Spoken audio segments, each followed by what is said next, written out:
267. Este é o número da conversa de hoje, dedicada a uma espécie que não é muito frequente em Portugal, ou que é mesmo uma raridade, e que é a Flosa assobiadeira. E temos aqui o Gonçalo Elias, que nos vai contar como é que viu esta espécie pela primeira vez, e depois discutiremos mais algumas coisas sobre a espécie. Olá, Gonçalo, tudo bem? Olá Zé, olá a todos, bem-vindos para mais um episódio.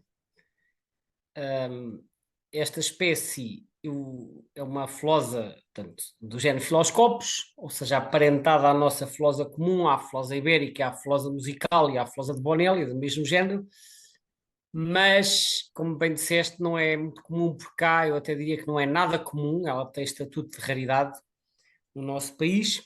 É a terceira espécie consecutiva de flosa nestas nossas conversas em que se descreve a minha viagem, neste caso pela Hungria. E a seguir ainda vem outra, portanto são várias flosas seguidas. Isto levanta uma questão: a que é que se deve este súbito aparecimento de tantas flosas? Porque, na verdade, elas não são exclusivas da Hungria, elas aparecem até noutros países da Europa Central e do Norte, onde eu já tinha andado a ver aves nos interrails anteriores que eu descrevi já há umas largas dezenas de episódios, como nomeadamente no verão de 89 e no verão de 90, mas eu não dei com essas espécies, ou se dei, não as sabia identificar. O que acontece é que eu em 88 e 89 ainda era um bocado maçarico e, portanto, as flosas eu, enfim, descartava assim um bocado, nem sempre conseguia identificar. Em 1990 já tinha alguma experiência mais, já sabia as diferenças entre as várias espécies, já sabia mais ou menos em que regiões é que elas ocorriam e, portanto, já andava mais atento. E por isso é que... Ainda assim imagino que tenha sido um desafio, digamos assim, identificar depois estas espécies que não são nossas comuns. É um desafio, naturalmente, porque estas espécies, como se sabe, são parecidas umas com as outras e é preciso estar atento aos critérios de distinção. Agora, também é verdade que quando vamos para regiões onde estas espécies são mais comuns, é mais fácil darmos com uma e, portanto, é mais provável conseguirmos ver uma ou duas em boas condições. Foi isto que aconteceu. Eu observei esta espécie num dos parques de Budapeste no dia 16 de agosto de 1990. Já não tenho presente quantos indivíduos é que seriam, mas a realidade é que esta flosa assobiadeira é, tal como a espécie anterior e a outra antes e a que virá a seguir, é uma espécie muito mais frequente na Europa Oriental do que propriamente por cá. Quando nós vamos, por exemplo, ao EBBA e vemos o mapa de abundância, portanto, aquele mapa que tem as bolinhas com várias cores a mostrar onde é que a espécie é mais abundante, nós vemos que a flosa assobiadeira nidifica em praticamente toda a Europa, exceto na Península Ibérica, e que as maiores abundâncias estão junto ao Báltico, portanto, Letónia, Lituânia e Estónia, e depois na Bielorrússia, que fica um bocadinho abaixo, e no leste da Polónia, junto à fronteira com a Bielorrússia. Eu posso dizer que eu, alguns anos mais tarde, em 1994, eu visitei o leste da Polónia. Fui lá a um parque nacional chamado Białowieża, que tem uma das melhores manchas florestais não transformadas da Europa, que é, portanto, é uma floresta essencialmente de árvores de folha caduca. É uma floresta muito bem conservada e uma das memórias que eu guardo da visita à floresta de Białowieża em maio de 1994 era a quantidade absolutamente extraordinária de flosas assobiadeiras a cantar. Aquilo era quase uma em cada árvore, passo o exagero. Ou seja, nessa zona da Europa, no leste e depois a caminho do Báltico, a densidade desta espécie é realmente muito elevada. Eu arriscaria dizer que é uma das espécies nidificantes mais comuns por lá. A Hungria fica um bocadinho mais para cá e um bocadinho mais a sul, mas ainda assim está numa zona em que a espécie é bastante abundante. Portanto, isto para dizer que a flosa assobiadeira é uma espécie do centro e leste da Europa, em parte do norte, e que é muito mais fácil de encontrar por lá, e depois, à medida que vamos avançando para o oeste, torna-se menos comum, um bocado como acontece com o Papa Amoras cinzento que falámos na conversa anterior. Se eu me cruzasse com uma ave destas, provavelmente a minha primeira reação seria: olha, uma flausa musical. O que é que... À primeira vista, sim, porque ela tem estas tonalidades assim verde-amareladas, sobretudo o amarelo mais intenso na face, uma lista supraciliar também bastante marcada e as patas alaranjadas. Ela é um bocadinho maior, tem umas asas longas e uma das características que tornam a distinção mais fácil é o painel esverdeado nas asas. Esse painel é formado pelas orlas verdes das primárias e das secundárias, que a flosa musical não tem. E, portanto, esta é uma das características que facilitam a identificação da flosa assobiadeira, é então esse tom verde amarelado nas asas, mesmo quando estão fechadas. E cá em Portugal, não sendo, como já disseste, é uma raridade, portanto, deves ter para aí algumas coisas para nos contar sobre as observações que já foram registadas e onde, inclusive também a época do ano, que são características pelo que eu vejo aqui no. Exato. Ora, eu para contextualizar isso, vale a pena referir talvez primeiro a situação em Espanha, porque nos ajuda a entender melhor a situação em Portugal. Em Portugal posso dizer que há cerca de uma dúzia de registros homologados.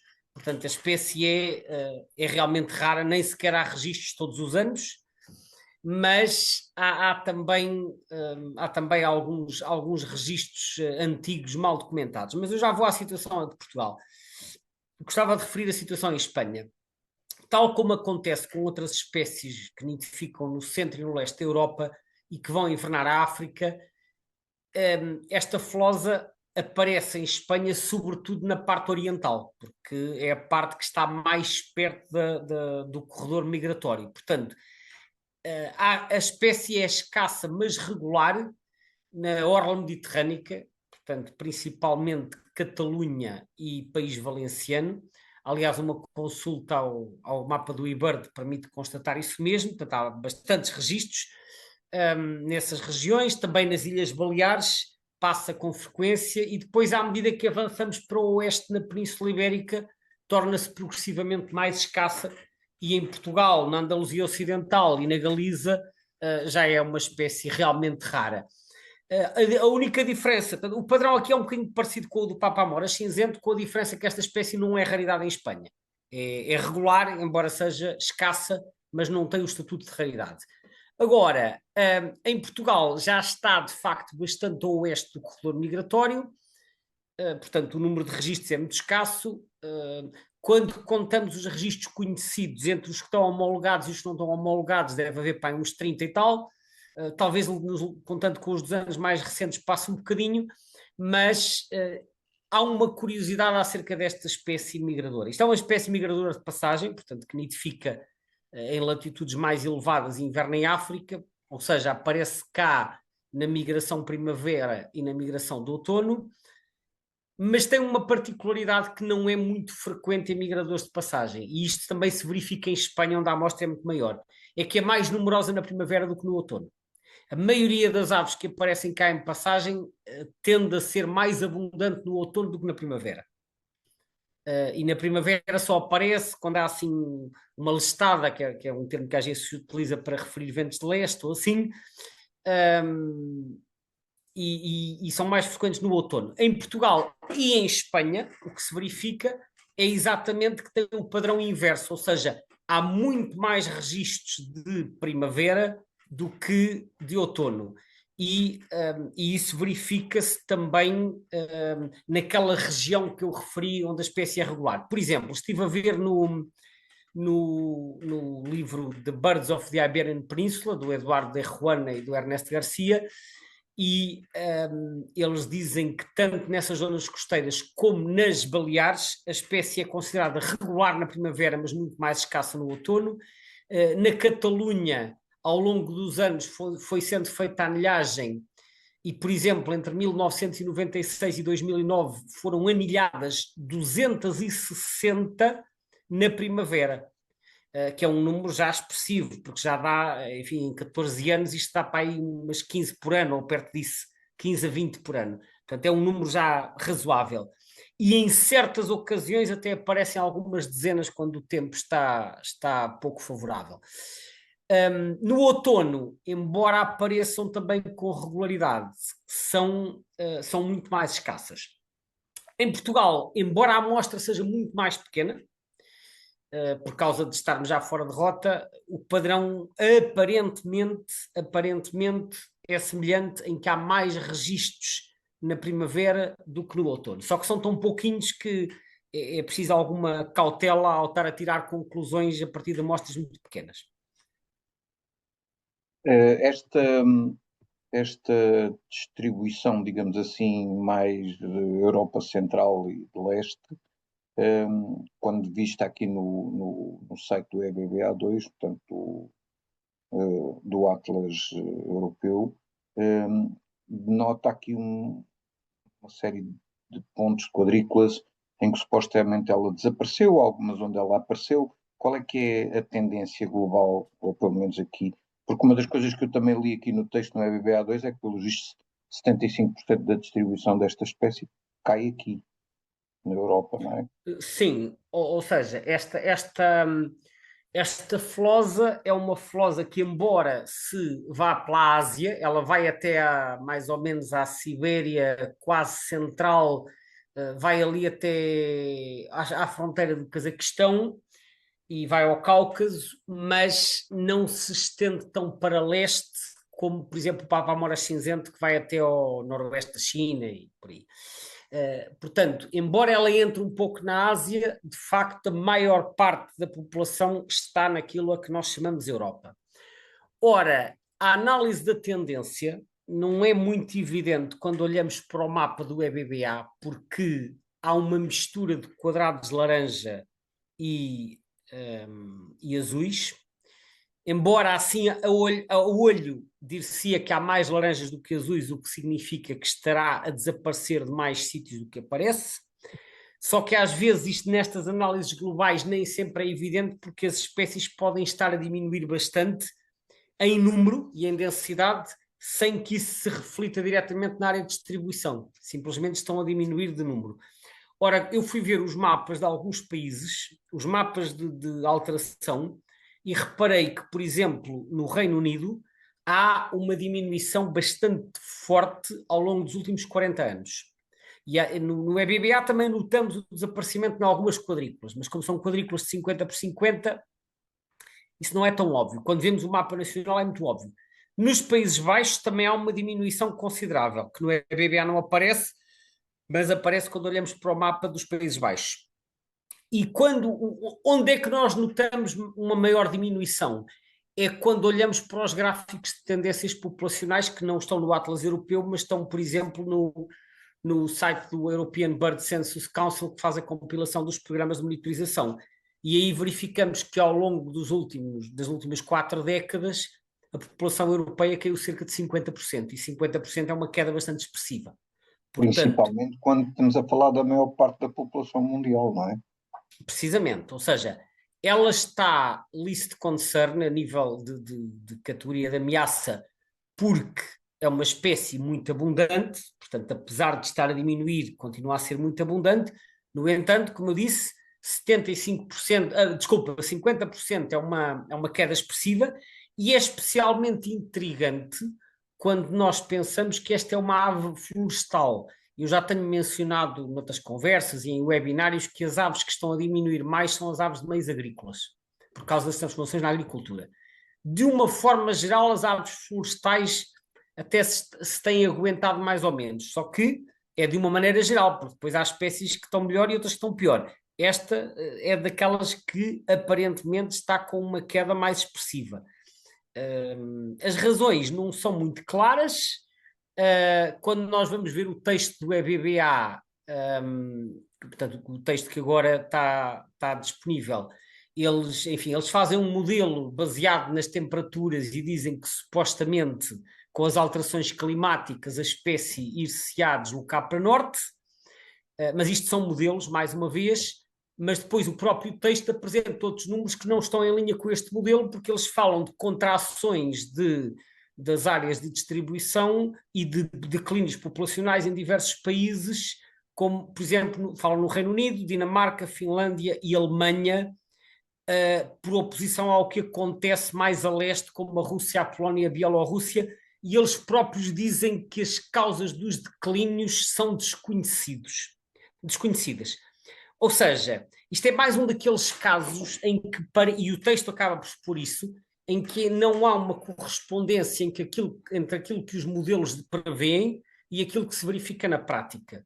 E eu acho que isto acontece porque os modelos que são feitos hoje em dia para a evolução das alterações da área de distribuição normalmente baseiam-se fortemente nas alterações climáticas e ignoram tudo o resto. E às vezes esse tudo o resto acaba por ter a sua importância, nomeadamente quando estamos a falar de intervenções ao nível do habitat. Portanto, o autor do texto assume que não se sabe o motivo, não se sabe se esta diminuição tem a ver com o que se passa nos territórios de nidificação ou tem a ver com o que se passa nos territórios de invernada em África, mas claramente o facto de estar a diminuir a norte não está em linha com aquela projeção de que a área se iria expandir para norte, porque quando assim é, elas diminuem no sul e aumentam Até no mesmo norte. no EBBA vê-se bem que Noruega, Suécia e Finlândia, lá para as zonas mais a norte, também estão cheias de quadrículas de cor laranja, onde supostamente, portanto, entre um Atlas e o outro, a ave deixou de ser registada, não é? Exatamente, ou seja, há diminuições a norte também. Nós já vimos isto em diversas outras espécies, por isso é que eu acabo por insistir neste ponto que, ainda que as alterações climáticas sejam um fator a ter em conta nas alterações das distribuições das espécies, ou seja, nós não devemos ignorar isso, porque é um fator relevante, mas muitas vezes eu tenho a sensação que há uma visão demasiado redutora que olha apenas para as alterações climáticas e se esquece do resto. E as alterações ao nível do habitat muitas vezes são relevantes. Esta espécie nidifica em bosques de folhosas, muitas vezes assim em bosques mais antigos, de árvores mais maduras, e muitas vezes esses bosques são alvo de intervenções devido a questões de produção de madeira ou de florestas de produção ou de outros aspectos que poderão eventualmente alterar a qualidade do habitat. Não sei se é isso que está em causa, não é uma espécie com a qual eu esteja muito familiarizado, porque eu observei esta espécie, como disse, em viagens que fiz ao leste da Europa, mas não é o tipo de habitat que eu conheço a fundo para poder dizer se há aqui fatores concretos. Enfim, admito que haja trabalhos, porque isto é uma espécie muito abundante no norte da Europa e no leste, e estas espécies muito abundantes normalmente já foram mais estudadas, e será necessário procurar bibliografia sobre o tema, mas eu imagino que haja aqui fatores de habitat em jogo.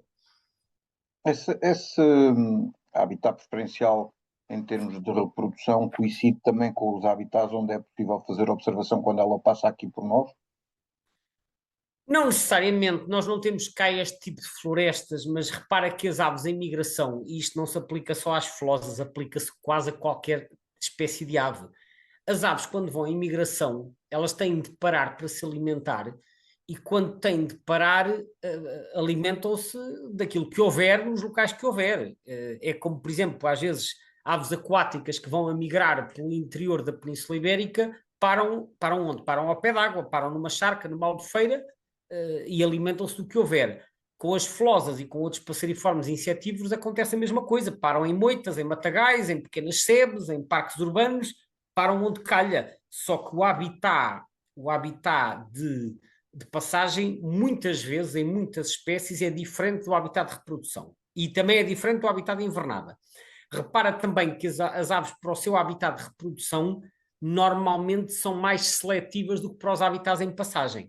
Para os habitats em passagem, elas precisam apenas de um sítio que ofereça alimento para conseguirem repor as suas energias, enquanto que quando estamos a falar de contexto de reprodução, não precisam apenas de alimento para si, precisam de alimento para a prole, para poder, alimento suficiente para poder dar às crias, e além disso precisam de condições para construir um ninho em segurança, um ninho que consiga, enfim, não ser predado e não ser detectado até as crias voarem. Portanto, daí que muitas aves sejam mais exigentes no que diz respeito ao habitat, são mais exigentes em matéria de reprodução do que em matéria de migração ou invernada. Portanto, elas podem aparecer em qualquer outro habitat e eu conheço várias observações em Portugal de aves vistas em habitats que nada têm a ver com o habitat de reprodução, que aliás é um tipo de habitat que nós nem temos muito por cá, na realidade. E se bem que estas depois, quando vão invernar para a África, supostamente vão para zonas de floresta úmida, não é? Julgo Deixa-me ver o que é que diz aqui no Birds of the World, porque confesso que não sei muito bem qual é o habitat que elas ali dizem que naquela elas zona utilizam em do África. Sahel. Pois, eles dizem que podem frequentar florestas úmidas, orlas de florestas, mas também bosques secos, encostas de montanhas florestadas, savanas arborizadas e árvores dispersas em clareiras de florestas. Portanto, e olhando para o mapa, o que nós vemos é uma zona que vai ali desde da Guiné, passando pela Nigéria, Gana, Camarões, Congo, Gabão, são países, de uma forma geral, ricos em florestas tropicais, mas também em orlas de savana. Portanto, eu acho que poderá haver um misto de habitats nas zonas de invernada. Mas não é uma região. Eu já estive algumas vezes em África, mas não nestes países, portanto, esta zona eu não conheço tão bem, não sei descrever exatamente o habitat em que elas ocorrem aqui. Estou a dizer, a ler aquilo que diz no Birds of the World para ajudar mais ou menos a imaginar qual será o tipo de habitat. Por Mas olha, acaso já agora deixa-me só. achei curioso ao ver um dos mapas, dos vários mapas que aparecem com a distribuição, de aparecer assim uma zona, se não me engano, ali, julgo que seja ali pela Mauritânia ou coisa assim do género, onde a espécie, pelos vistos, também vai invernar, que é uma zona desconexa da outra, do resto da distribuição. Mas estes mapas, Tem muito que se diga, não é? sobretudo em África, em que há menos informação, às vezes são um pouco imprecisos e não convém encará-los como sendo mapas muito rigorosos. Eu, para ir, há uma coleção de livros muito interessante que eu também tenho e que consulto às vezes, que é The Birds of Africa, são 7 volumes, e eles também descrevem mais em detalhe a situação e os habitats de todas as aves que ocorrem em África, incluindo aquelas que são invernantes. Eu nem sempre vou consultar, porque nós estamos aqui mais a falar da situação das espécies na Europa, mas agora que falaste disto, fiquei curioso e depois hei de ir ver o que é que diz o Birds of Africa sobre a presença da Flosa assobiadeira nesse continente durante o inverno. Mas olha, antes de passarmos a outro assunto, deixa-me só voltar aqui um bocadinho atrás à situação na Europa, porque há um aspecto muito interessante que eu gostava de mencionar, que é o seguinte: eu não sei se tu reparaste no mapa do BBA, na distribuição, não estou a falar da, da variação, mas sim da abundância, ao contrário do Papa Amora Cinzento, que ficava ali pelo meio de França, a Flosa açubiadeira desce até à fronteira espanhola. Reparaste nisso? Certo, certo, até aos Pirineus. Pronto. Ou seja, embora aquilo sejam quadrículas de fronteira, eu fiquei curioso de confirmar qual é que é a situação da espécie em Espanha, porque eu já tinha um bocado a noção que ela pode nidificar em Espanha e fui verificar qual é a situação atual. O que acontece é o seguinte: ela já foi registada em Espanha, quer no segundo, quer no terceiro Atlas de nidificantes, mas em números muitíssimo reduzidos. Portanto, são tão pequenos os números que em Espanha esta flosa é considerada um nidificante ocasional. Agora, há uma diferença engraçada entre o segundo e o terceiro Atlas. É que no segundo Atlas ela foi registada sobretudo nas Astúrias. As Astúrias, que são uma província que fica no norte, portanto, na Cordilheira Cantábrica, entre a Galiza e a Cantábria. E o que aconteceu foi que no passado estamos a falar antes do virar do século XX para o XXI, houve pelo menos 30 casos nas Astúrias de registros em época de nidificação, com 2 casos de nidificação confirmada nas Astúrias, ao passo que no século XXI houve apenas um registro de um macho a cantar em junho de 2010 e depois de 2011 a 2020 não houve absolutamente nada. Portanto, a espécie nas Astúrias praticamente desapareceu. Só que, por outro lado, apareceu nos Pirineus, que foi uma novidade. com um registro na província de Huesca, que fica em Aragão, e outra na província de Lleida, que fica na Catalunha.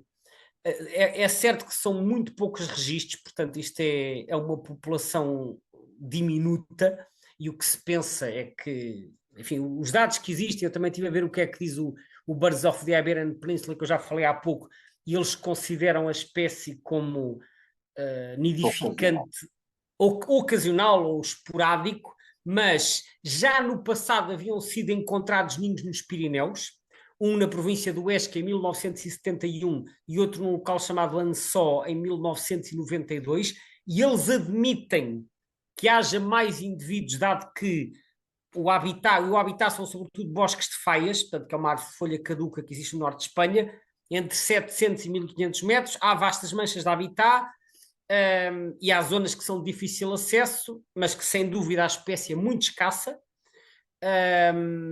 mas é possível que haja mais algumas. Só que de facto nas Astúrias aparentemente desapareceu. Nos Pirineus há algumas. Ora, isto leva-nos também à categoria de ameaça, que não está referida na nossa lista vermelha, porque a espécie em Portugal não foi avaliada, mas no livro vermelho espanhol de 2021, esta espécie foi avaliada e foi colocada na categoria DD, que é Data Deficient, ou seja, dados insuficientes, o que até nos parece fazer um certo sentido, dado ser tão escassa. Só que em 2024 houve uma revisão e eles alteraram a categoria de DD para NA. O NA é uma espécie de não aplicável ou não avaliada. Porquê? Porque realmente é tão irregular, tão incerta, nem sequer aparece todos os anos, que eles consideram que não cumpre os critérios mínimos para poder ser avaliada. Portanto, passou de DD para NA.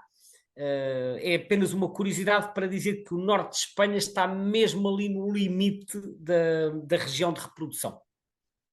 Pode ser que venha a expandir e venha para aí também, logo se vê.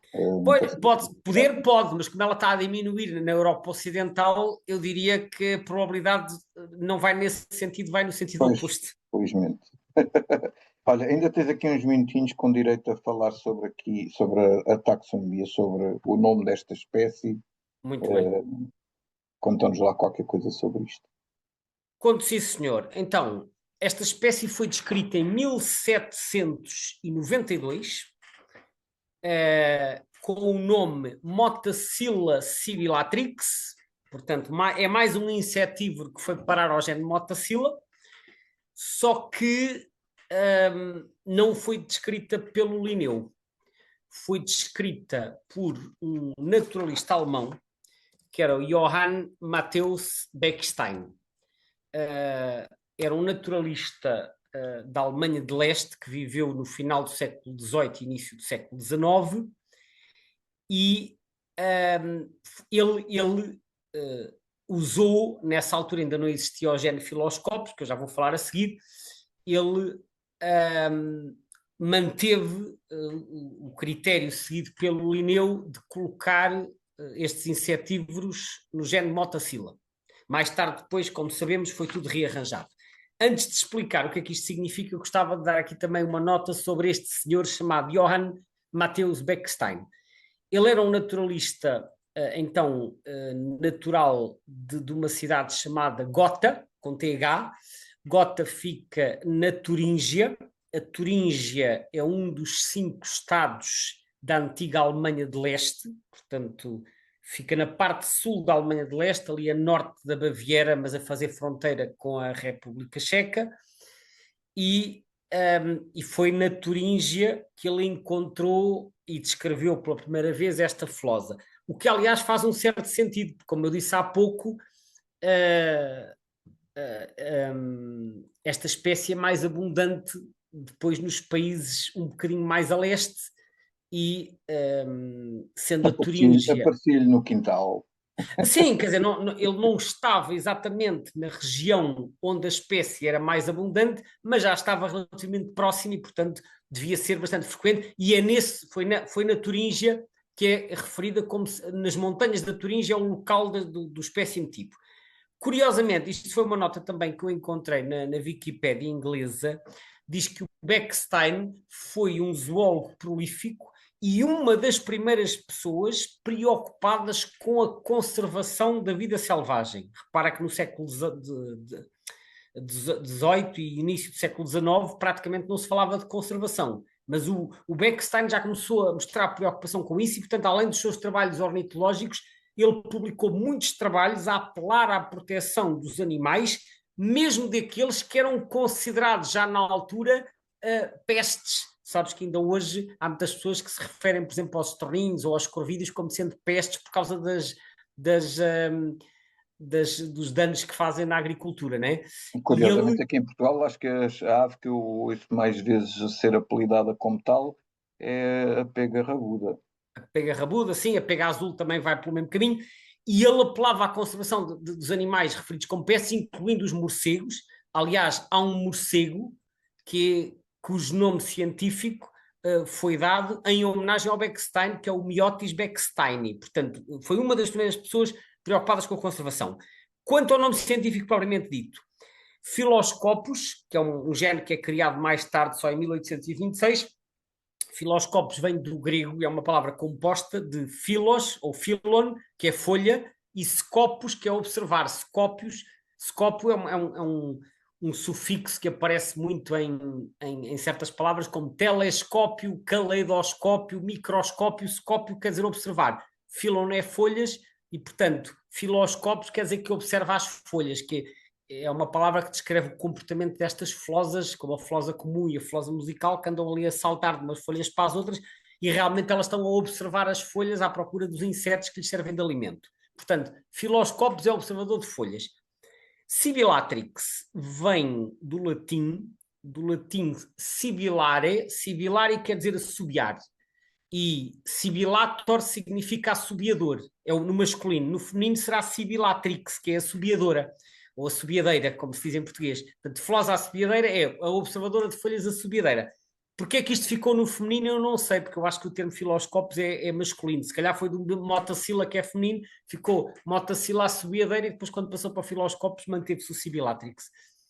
Quando era motacila, se calhar era considerado feminino. Mas normalmente quando muda de género, a terminação do segundo nome deve ser ajustada. É uma coisa que eu hei de tentar esclarecer porque é que não ficou Filoscopus sibilator, que se calhar seria o que teria lógica em termos gramaticais, mas enfim, pode haver aqui outros detalhes que me escapam em termos de latim. E, enfim, Gonçalo, obrigado por esta conversa. Ficámos a conhecer mais uma ave, neste caso escassa em Portugal, ou rara. E então já ficou então a promessa de que a próxima conversa também é sobre mais uma flosa, não é verdade? Mais uma flosa do leste da Europa, sim. Até à Obrigado, próxima. então, Obrigado. e continuaremos na próxima flosa.